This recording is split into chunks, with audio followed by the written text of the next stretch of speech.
Pokea salamu zetu kokote uliko wewe unayetazama video hii. Ni matumaini yetu kuwa mzima kabisa, na kama sivyo basi Mwenyezi Mungu mwingi wa rehema akufanyie wepesi. Binafsi sijui leo ni tarehe ngapi, ila hii ilikuwa ni tarehe 30 ya mwezi wa 4 mnamo mwaka 2026, siku ambayo TASA pamoja na IPCA Tanzania tulifanya tamasha letu la kitamaduni la kwanza katika kata ya Nanguruwe. Video hii unayoitizama ni makala iliyohifadhi matukio muhimu yaliyofanywa siku hiyo. Kuna mengi ya kufurahisha na mengi ya kujifunza. Tafadhali ambatana nami hadi nitakapo kuaga.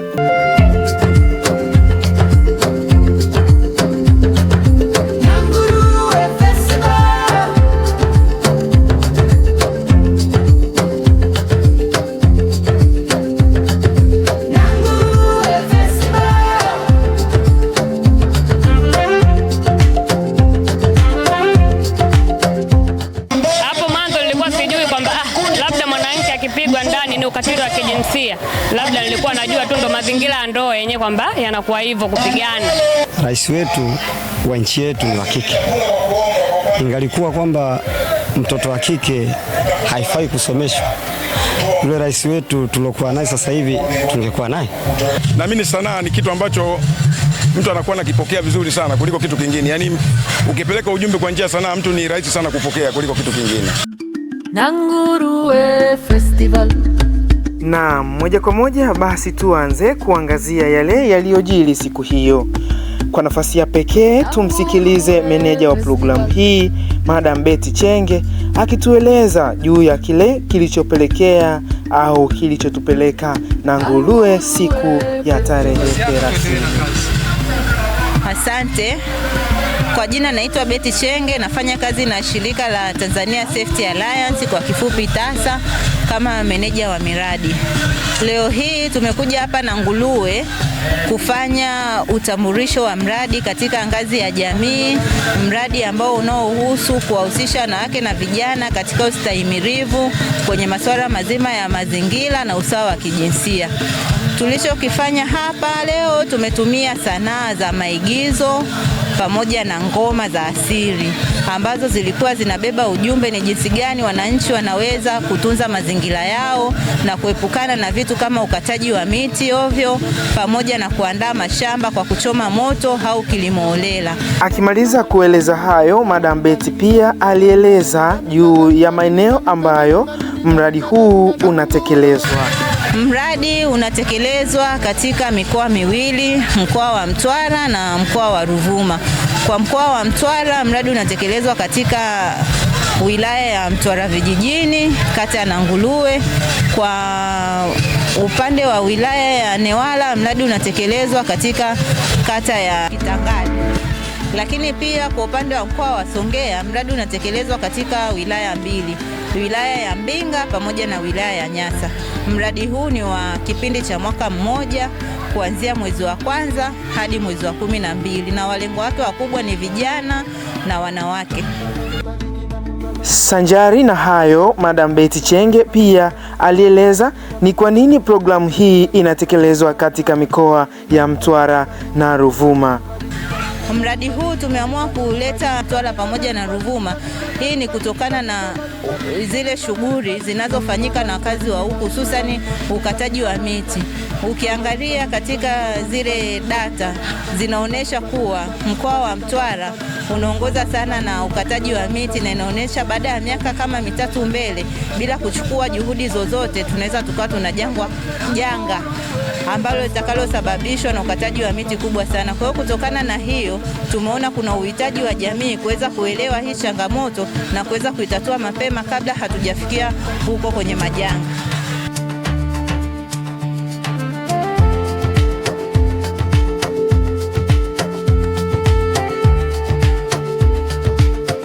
Natumai tumemsikia na walau tumefahamu kile hasa kilichotufanya tuwe Nanguruwe siku ya tarehe 30. Kama nilivyotangulia kusema hapo awali kuwa hii ilikuwa ni tamasha ambalo kwetu lilikuwa ni jukwaa lililotukutanisha na walengwa wa mradi hasa kwa ajili ya majadiliano ya pamoja yani community dialogue. Tunamshukuru Mwenyezi Mungu hasa kwa kufanikisha jambo hili, kwani watu walika na jinsia zote walishiriki. Viongozi kwa waongozwa, kwa pamoja tulishuhudia wasanii wakiimba, wakicheza na kuigiza, na hatimaye kwa pamoja tulijikuta katika mdahalo ulioibua mambo mengi ambayo baadaye ndiyo yalikuwa kama maazimio kwetu.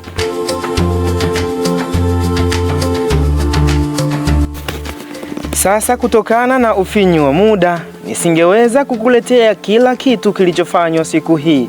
Ila kwa video hii nitaangazia mambo makuu matatu, yaani mchezo wa jukwaani, majadiliano na wananchi, pamoja na mitazamo ya jumla ya washiriki waliopata nafasi ya kutoa maoni siku hiyo.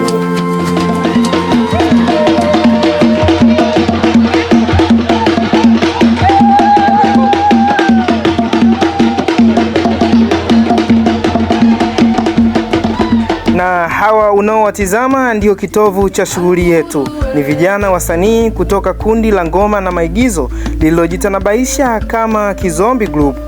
Walianza kulitumia jukwaa kwa kutumbuiza na kucheza ngoma. Sasa walau kwa uchache ni kuonjeshe ladha halisi ya ngoma ya asili inayojulikana kama Kizombi.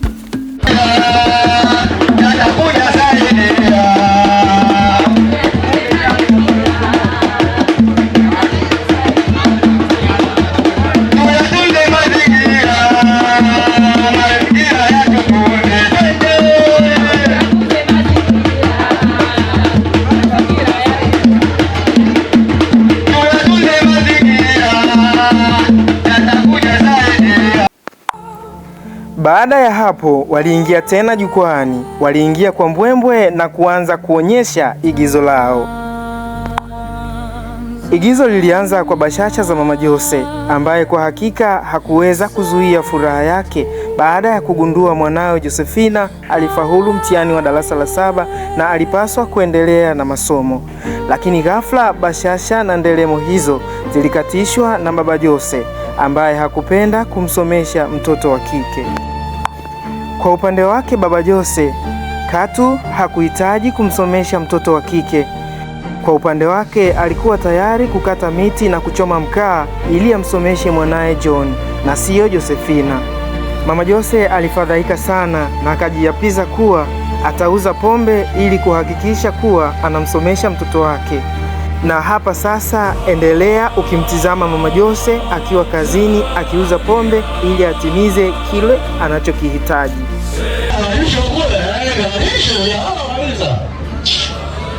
Hapana.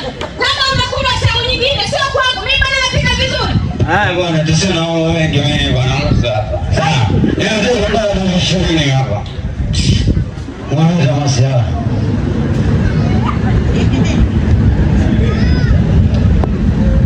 Karibu dada yangu. Asante sana. Sasa sio mwambie kwa mimi moyo. Unanielewa mimi mwana nimekuja hapa na leo wali. Leo bwana kuna kanya ya msingi nadhani kwa wekeza bwana. Ile shemeji yuko hapa kwanza. Mimi nijungulie mwenyewe sije nikamwangazia hapa kumbe ndugu tuone kama watu. Hayupo, ameondoka kidogo. Sawa, hiyo nimependa. Sasa mwanzo bwana. Bwana nataka kumwambia sifa. Wala kubwa bwana faidi. God have mercy upon us. Sasa simuelewa wale kitu kimoja. Mimi nakuelewa bwana. Ninakuja kula pombe hapa ya mimi nakutaka bwana. Unanitaka? Hakuna. Ashindwe. Uweze kupinga namna hiyo.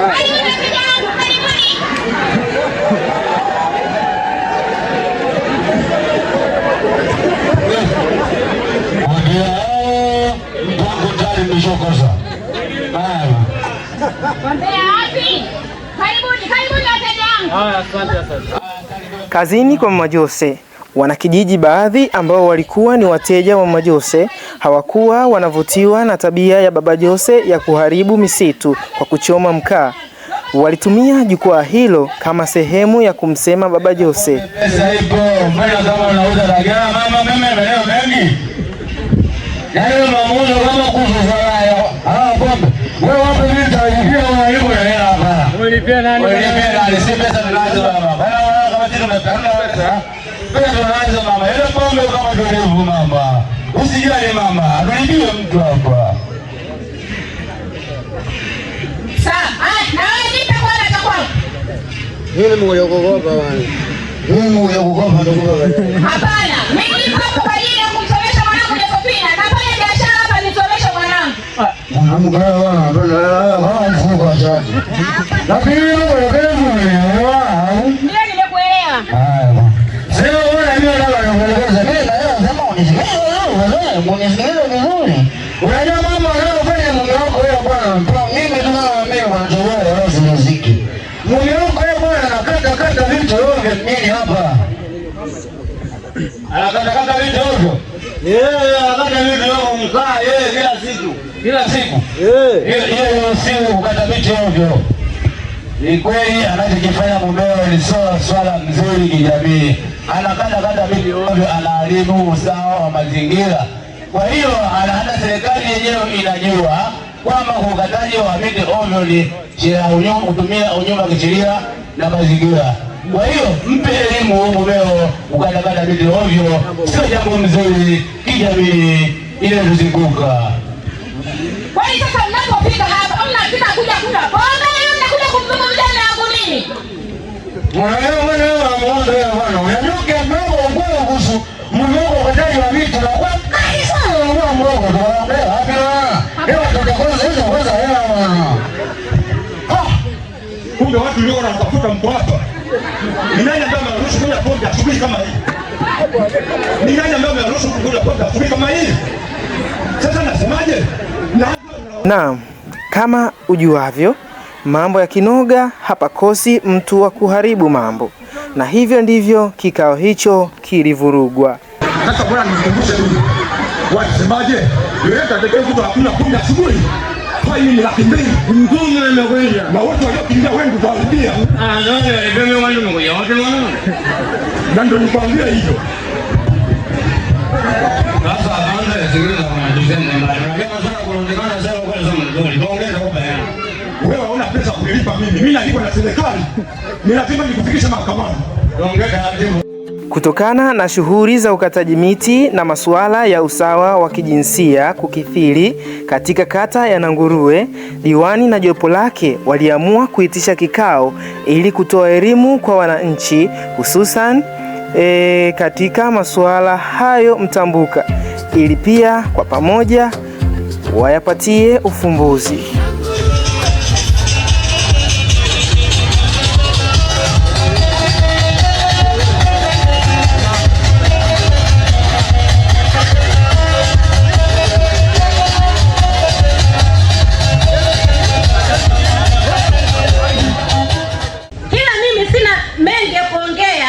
Nitawakaribisha viongozi wenzangu. Karibu mtendaji.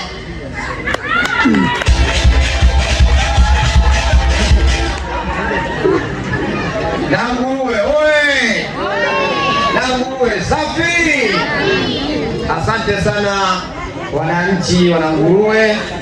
Nifurahi sana kwa kuitika wito na kuja kushiriki kwenye mkutano huu muhimu.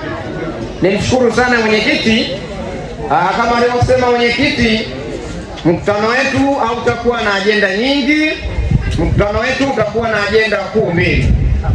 Kama alivyotangulia mwenyekiti kusema, ajenda ya kwanza inahusiana na mazingira, ajenda ya pili usawa wa kijinsia. Awali ya yote nichukue nafasi hii kujitambulisha kwenu. Kwa wale ambao wananijua wataendelea kunijua, na wale ambao hawanijui basi itakuwa ni mara ya kwanza kunijua. Kwa majina naitwa Ng'ombanyenje Chikalango Kubwelela nenda moke vivi ntima kujovelela na rovana ulombi kuwila nenda nelo lundo kukangulila ukapigana ngumu kuinikila vano mwanda nyakatu nyakatu kujevelela niopo mpoyo mpaka na nyenje lipalu mkalianga mkajima na yaulanga umongo malila chepi chieni kituo nkaya tumba mpate na katida chene kutenda lino wasa.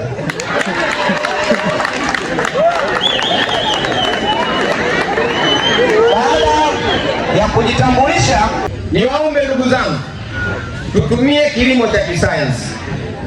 kuna uwezekano mkubwa ukiwa na heka 2 unaweza ukalima zaidi ya miaka 5. Kinachotakiwa kukifanya ni kubadilisha tu mazao. Naamini kwenye jamii yetu au ndani ya kata yetu au mkoa wa Mtwara, zao mama tunalifahamu. Kuna ambaye fahamu zao mama ndani ya mkoa wa Mtwara? Mwogo. Namna hiyo ni mwogo. Sasa kitaalamu ndani ya hekari 2 gawanyisha pande hizi 4. Nusu ya kwanza weka njugu na miogo. Nusu ya pili weka karanga na miogo. Weka ufuta, weka mahindi na miogo. Mpaka mwisho wa msimu unakuta una mazao ya kutosha. Mwaka unaofuata badilisha. Ulipokaweka njugu weka karanga, kwenye mahindi weka ufuta. Na nguruwe safi. Safi. Tukiachana na mada ya kilimo, kuna wale ndugu zetu wakataja mkaa na akatakuni wale. Hawa nao wanaingia kwenye grupu ya uharibifu wa kimazingira. Tena hawa ndugu zetu wa mkaa wanasababisha hata hali ya wenzetu wa Swahili wale wanasema nini? Tabia nchi. Unaambiwa unapokata mti mmoja unapanda miti 20 au zaidi ya 20. Sasa je, tujiulize, ili upate roba 3 za mkaa utakata miti mingapi? Mingi. Naam? Mingi. Sasa turudi tena kwenye swali linalofuata. Kwenye kijiji chetu kuna yeyote ambaye anamiliki hata robo heka ya miti ya kupanda? Kwa hiyo tunajikuta tuna uharibifu mkubwa wa kimazingira. Pia kuna wale ndugu zetu ambao wanachoma majanga moto wale.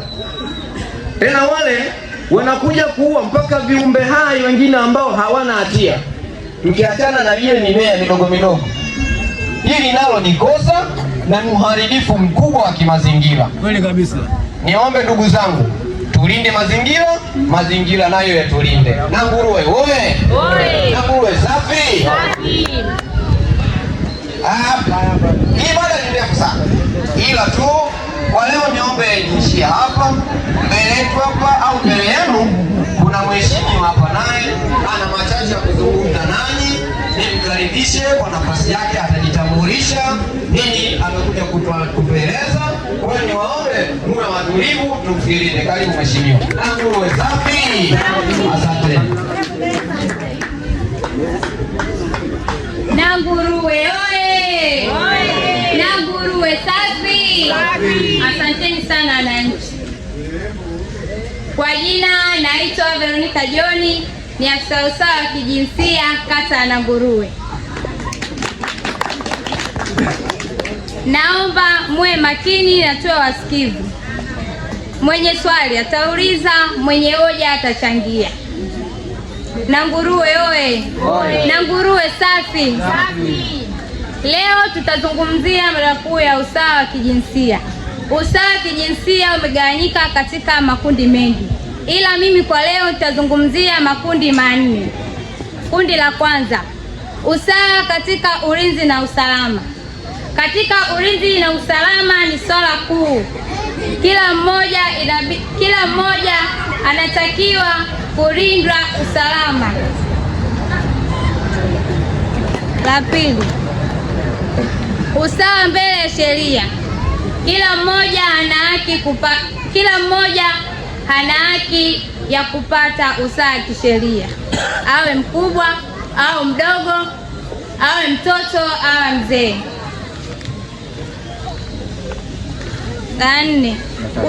La tatu, usawa kumiliki ardhi.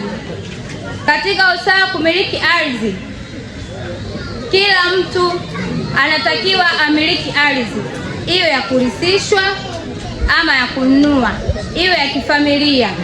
Kila mmoja anatakiwa amiliki ardhi. Ya 4, usawa wa elimu. Katika swala la elimu, wazazi wengi tuliopo hatupendi jinsia fulani isome. Hapana, sio hivyo. Mtoto wa kike anapaswa kusoma na wa kiume pia. Wazazi wengi hawapendi mtoto wa kike asome, wanasema mtoto wa kike ni wa kuolewa. Haiko hivyo. Kila mtoto anapaswa kupata elimu bora. Juzi kaja mzazi ofisini amegombana na mumewe kuhusu swala la elimu. Mtoto wake kafaulu. Mzazi wa kiume hataki mtoto asome, ila wa kike anataka asome. Kapigwa, kaja kutekeleza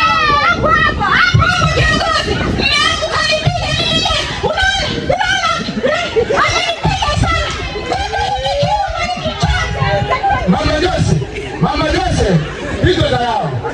Kilichokufanya uache kusikiliza mkutano kuja kuonyesha makopo. Hapo sisi tumekuja kuonyesha makopo. Wale watu waliokuwa wanaona wanapigwa na wameno zao, hawajaja kuonyesha makopo. Sasa nisikilize kitu kimoja. Hawa viongozi wanakuja sisi kutupa elimu inayohusu mazingira na usawa wa kijinsia. Hawajaja kukagua makopo ya watu wanaopigana majumbani. Wewe mwanamke unachokitafuta. Sasa nisikilize kitu kimoja. Wewe mwanamke leo utakuwa mbele nyumbani. Tuheshimu mkutano. Hebu rudi kule. Nimekusikia kiongozi, nimekusikia. Amesahau. Rudi kule mama. Nawe hebu rudi kule. Hapa tukuja kusuluhisha mambo ya ndoa. Hapa tumekuja kupeana elimu. Naomba rudi kule. Mwenye kesi atakuja kusini. Tendaji. Bwana naacha watu wanazozana kwenye mkutano vipi? Mwenye kesi hili sio la kuzungumza hapa. Hilo ni swala la kumaliza ofisini. Kinachotakiwa twende ofisini tukajadili tuangalie tunafanyaje. Mkutano umefungwa. Mheshimiwa, wewe mnamaliza mkutano kiolea kwaje? Mmesema kama unaenda kufanya maswali hapa ulizo na waoni. Hata kama mnafunga na waje. Bali nakuja bila gogo bwana. Ngani wafunga mkutano bwana. Hao viongozi wengine mimi bwana ni. Wao hao wengine kwenye roho wangetoka ningewaambia huko wao wakatoka.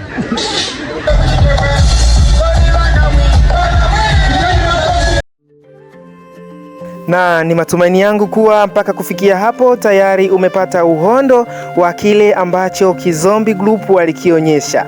Sasa ndugu mtazamaji, baada ya kutamatika kwa igizo hilo, tulifanya mahojiano na wananchi mbalimbali ili kupata maoni na mtizamo wao juu ya kile tulichokionyesha.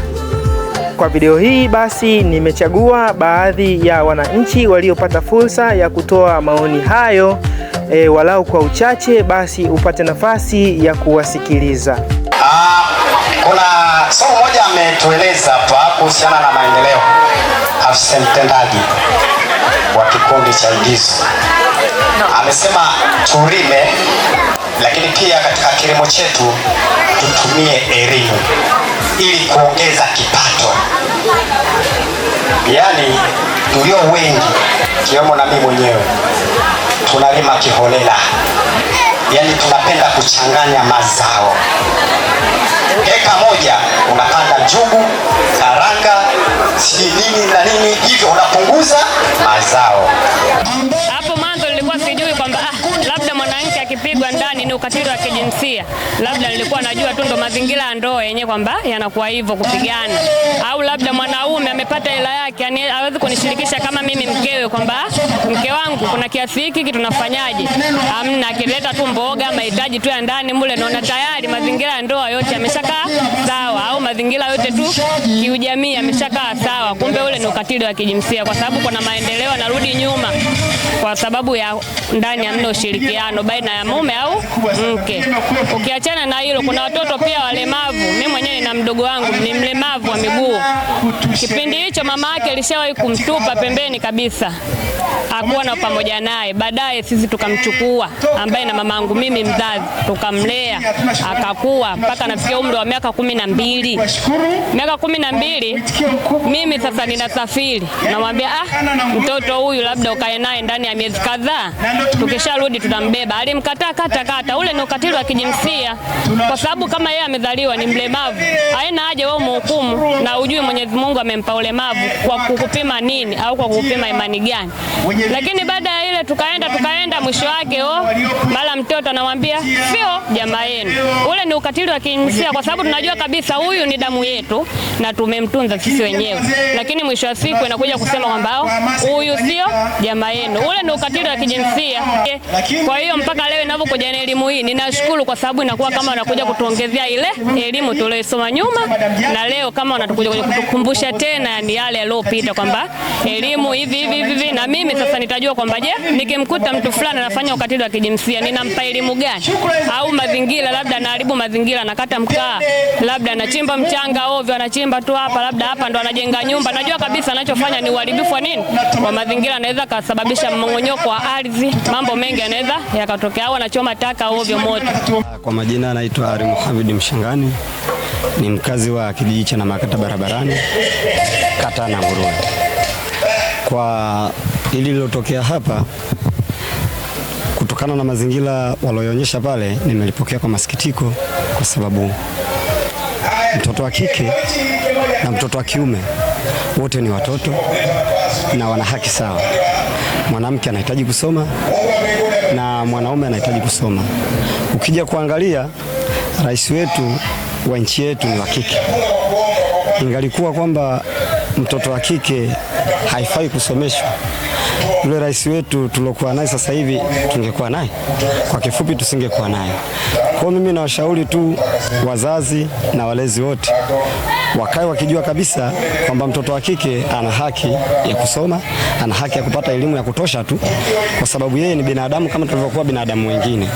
Huwezi kukaa ukasema kwamba tumtenge mtoto wa kike eti kisa ni mtoto wa kike, kwamba yeye akishamaliza shule ya msingi basi kazi yake ni kuolewa.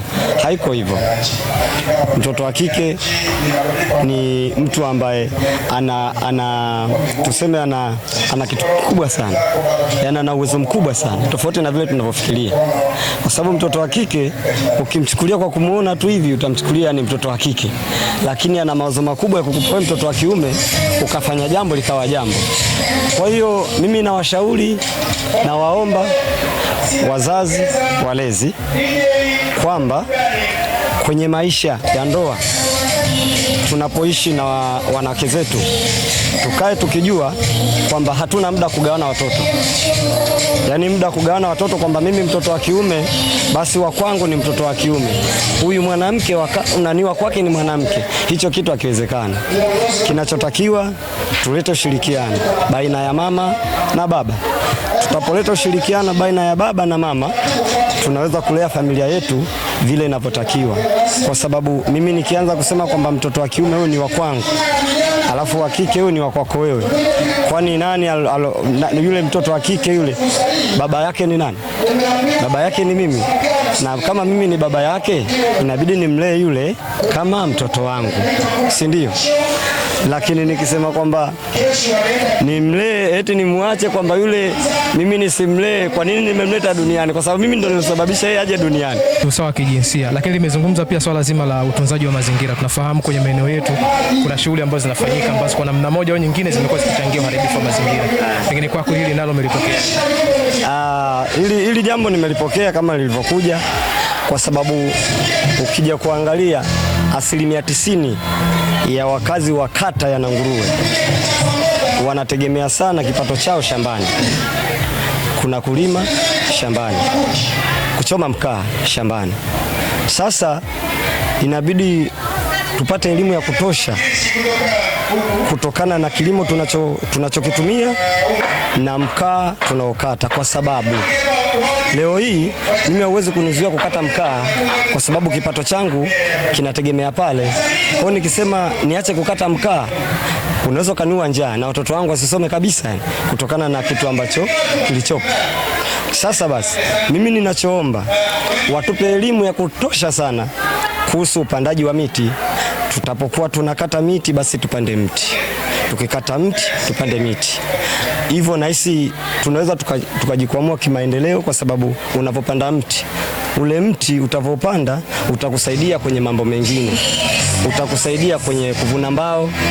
Utapovuna mbao unajipatia kipato, na nahisi utakuwa unapunguza ile adha ya kukatakata miti ovyo, kwa sababu mimi siwezi kupanda mti leo na utegemea baadaye uje kunipa kipato alafu ni ukate kabla haujafika muda wake. Hiyo itakuwa ngumu sana. Kwa hiyo mimi nilikuwa tunaomba hivyo waje kutupa elimu ya kutosha, watuletee ile miti kama mikalatusi na miti mingine, watuletee basi tupate elimu ya kutosha.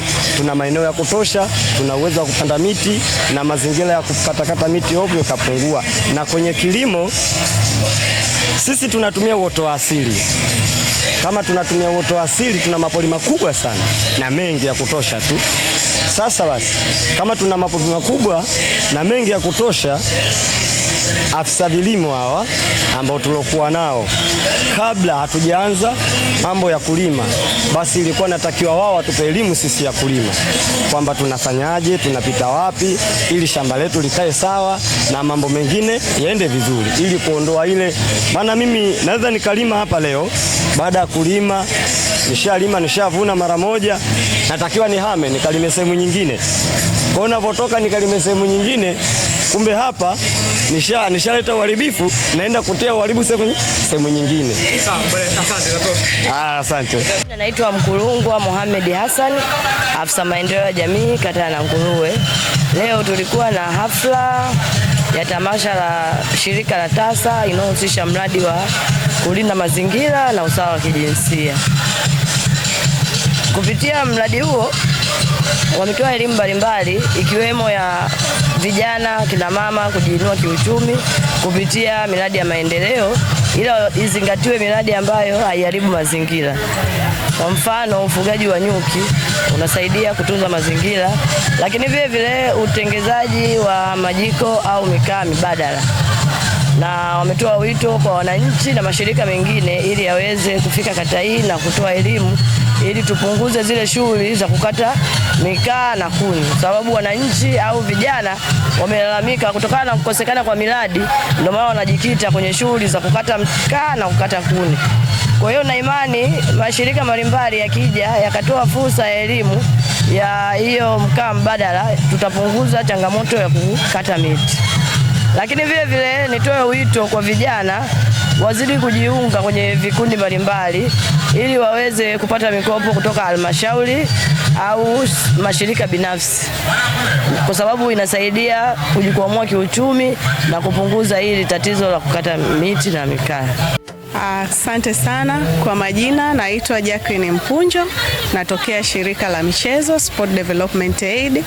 Kwanza kabisa nitoe shukrani za dhati kwa shirika rafiki TASA kwa kuweza kutupa mwaliko katika kutambulisha mradi wao mpya ambao unaenda kuhudumia wanawake na vijana kwenye ustamilifu katika mambo ya mazingira, lakini pia katika usawa wa kijinsia.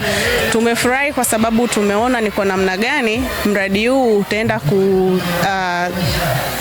solve changamoto ya mazingira, lakini pia kwenye swala zima la usawa wa kijinsia na kupinga ukatili wa kijinsia.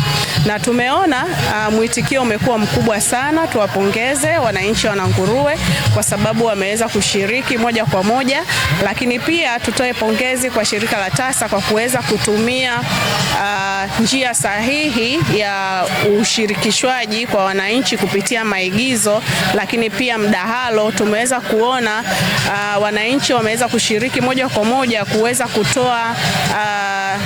kutoa suluhu ni kwa namna gani wanaweza wakatunza mazingira kwa kupanda miti, kuhimizana kupanda miti, lakini pia ni kwa namna gani wanaweza kupinga ukatili wa kijinsia kwa kuweza kukataza, kukemea, lakini pia wapi wanaweza kupeleka taarifa zao endapo kutatokea ukatili wa kijinsia au kiukwaji wa sheria zozote.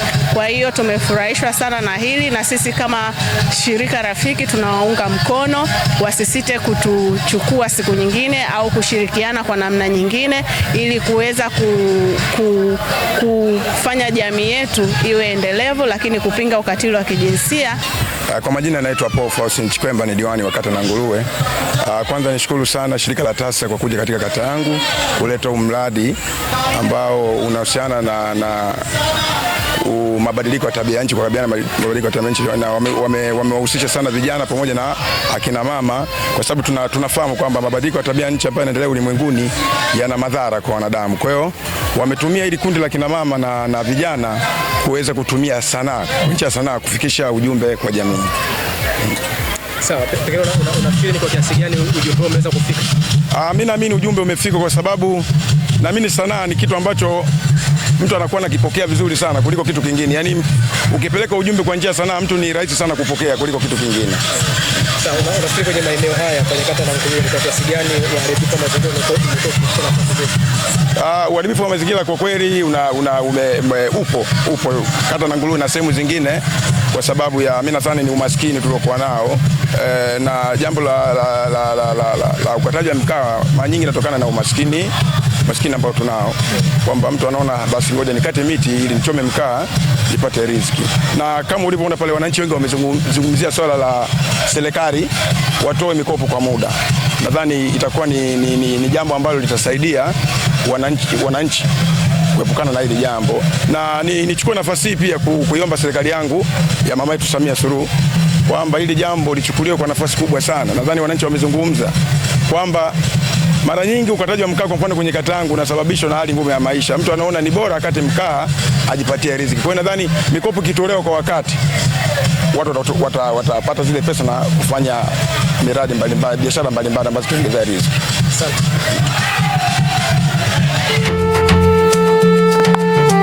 Baada ya maoni hayo, pia Bi Angela Kilusungu, meneja miradi kutoka CDEA, naye kama mgeni mwalikwa alipata wasaha wa kuzungumza na wakazi wa kata ya Nanguruwe. Naye kwa uchache tupate nafasi ya kumsikiliza. Tumevutiwa na tumejifunza kwa namna moja ama nyingine vitu ambavyo nimevipata kutoka kwa jamii ya watu wa Nanguruwe. Cha kwanza ni utayari wa kupata elimu, kwa sababu ingekuwa hawako tayari kupata elimu, maana yake bado wangeendelea na shughuli zao. Kwa hiyo naomba niwapongeze sana wanakijiji kwa kuweza kujitokeza kwa hali na mali pasi na kuogopa mvua. Ilinyesha ikatukimbiza, tumerudi. Lakini katika vitu vingine ambavyo nimevipata mbali na elimu ni ushirikishwaji wa vijana, wanawake, na mzee wangu pale aliongea sana kuhusiana na wazee. Elimu, tukiitwa wanakijiji tufundishwe kitu ambacho kinatupelekea sisi kuweza kupata mikopo hiyo kwa wakati. Tusimkimbie mama maendeleo. Nanguruwe wi! Nanguruwe wi! Jamani, elimu ya uwezeshwaji tunapata hatupati? Mbona huko hamjibu jamani? Elimu ya uwezeshwaji ili tuweze kupata mikopo tunapata hatupati? Tunajua kama mikopo hii ina muda maalumu wa kutoa? Tunajua. Kwa hiyo katika kudai wakati, saa nyingine tunahitaji kuwezeshwa kitu kidogo tu, labda kuandika kitu kizuri ili kishawishi wazo letu la kibiashara. Sawa eh? Tunajua kina mama wanabangua korosho, wanawezeshwa kupata mashine, lakini cha msingi sana hususan vijana, tunatakiwa tuangalie jinsi gani mawazo yetu yanaenda kuzalisha biashara zitakazolipa. Na biashara hizi zinaweza zikawa za kawaida ama zisizo za kawaida ambazo zinatumia ubunifu. Naweza kutoa mfano. Kwa mimi ambaye nalea vijana wabunifu jijini Dar es Salaam, kazi walioifanya kikundi hiki ni sehemu tosha ya kuweza kuandika wazo la mradi wa kuwezeshwa na mama maendeleo, ili waweze kuwa wanajifunza kila mara kuweza kuandaa maigizo kama haya kutoka kijiji hiki kwenda kijiji kingine. Na wakipata nafasi ya kujifunza vizuri, maana yake hicho kijiji kingine kitawalipa, hawataenda kwa kujitolea. Kwa hiyo ni fursa kwa vijana. Sawa eh? Vijana changamkieni fursa. Sawa. Kina mama tunapambana sana. Vijana tunapambana sana, kina mama tunapambana sana. Malezi ya mtoto siku hizi ameachiwa mzazi mmoja pekee ambaye ni mzazi wake, awe wa kike au wa kiume. Ukimpiga mtoto wa mtu sasa hivi unapigwa na wewe. Jamani, angalau huko Dar es Salaam inatokea hivi. Lakini zamani mimi nilelewa na kijiji kizima. Masuala yale ya afisa maendeleo kwenye igizo aliongea kuhusiana na ulinzi wa watoto, ulinzi na haki za kila mtu, haki ya kulindwa na serikali, lakini haki ya jamii kufanya nini? Kulindwa. Kwa hiyo tubebe jukumu la kulea watoto, kwa sababu ni vizazi vijavyo, vinaingia kwetu sisi wote, sio kumwachia mzazi aliyemweka tumboni peke yake. Tunaelewana mpaka hapo? Tupo mpaka hapo? Tuelekee kwenye swala la mazingira. Mzee wangu aliongea kitu kikubwa sana cha kusema kuna mapori ni mazito sana ya kuweza kuingia bila kuchoma moto, inaweza ikawa changamoto. Lakini je, tumepata elimu ya kuandaa mashamba kwa kutumia moto? Tunajua ukichoma hapa ikaenda mpaka mwisho, manake unaathiri eneo kubwa. Lakini kuna zile njia za kuandaa mipaka ili uweze kuchoma sehemu moja tu ambayo itakuwezesha wewe kuto kuharibu eneo labda la kilomita. Hizo njia si zipo? Afisa wa mazingira, tunajua kama inabidi tuwatengee elimu ya ziada ya wananchi kuweza kuandaa mashamba kwa usawa, kuweza kuandaa mashamba kwa kutumia elimu na nguvu ya ziada, kwa sababu kama wamesema moto hauwezi kuepukika kwa sababu walizozieleza, tunawaandaaje ili waweze kupunguza athari za huu moto? Tunawaandaaje? Sawa. Na wananchi mkiitwa kupewa elimu, msikimbie mkaona jambo sio letu, kwa sababu unaweza ukaenda kuchoma leo ukapona, kesho ukaingia kwenye mikono ya sheria. Hautakuwa na wakumlaumu kwa sababu uliitwa hukwenda. Lakini leo tumejitokeza hapa, tuchangamkie fursa za kielimu ili tujue zinatunufaishaje kiuchumi baadaye. Na nguruwe wii. Na nguruwe wii.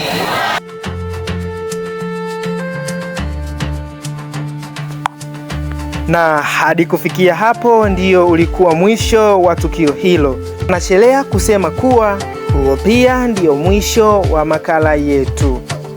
Kumbuka basi zoezi hili lilifadhiliwa na CDEA kupitia Umoja wa Ulaya, na kama TASA pia tunatekeleza programu hii na shirika wenza ambao wanajulikana kwa jina la IPCA, ambao wao wanafanya kwa mkoa wa Ruvuma. Asante kwa kuwa nami toka mwanzo hadi sasa. Asante kwa kusapoti shughuli zetu kama TASA. Tafadhali ambatana nami katika makala zinazofuata.